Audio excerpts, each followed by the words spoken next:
I'm going to talk about how we actually transitioned the girls into the one bedroom. There's been a lot of questions about what worked, what didn't work. Part one of that is just finding the right bed. So whatever works for your family. We didn't have space for 2 individual beds in the one room, so we knew we wanted to get a bunk bed. But what we ended up buying was a loft bed. So just the top part that goes over the top of an existing bed. We already had a double bed that my 5-year-old was sleeping in. It was perfectly good. Seemed wasteful to not keep it.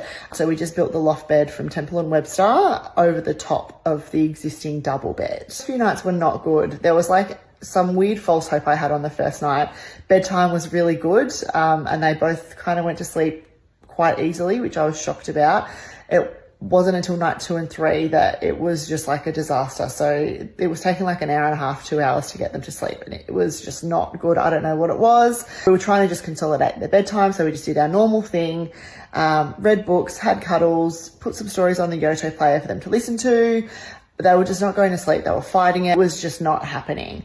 Combined with that, they were still waking up overnight, and it was just like not working, and I was not feeling great about things at all, and a little bit worried as to whether we'd made the right decision. I actually planned for my eldest to go in the top bunk, so she's 5, and my 2-year-old to go in the bottom bunk. They have ended up swapping, so it wasn't ideal.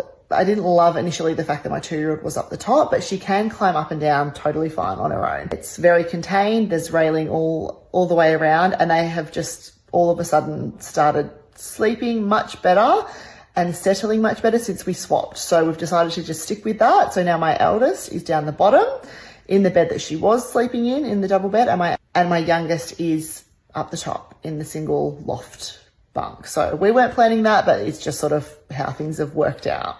Last week, we've just stuck at it. We've just tried to keep a really consistent bedtime routine.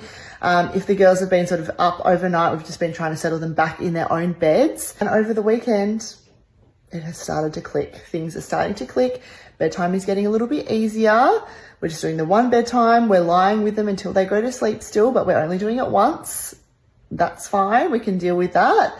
And they slept through the night. Both of them slept through the night. I got 9 hours sleep. I woke up on Sunday morning feeling like a new woman. I didn't even know myself. Confident that this is the right decision. I think we just need to be really firm with bedtime routines, with consistency, with settling the girls in their beds overnight. And hopefully in the long run, this continues to be something that equals more sleep for everybody.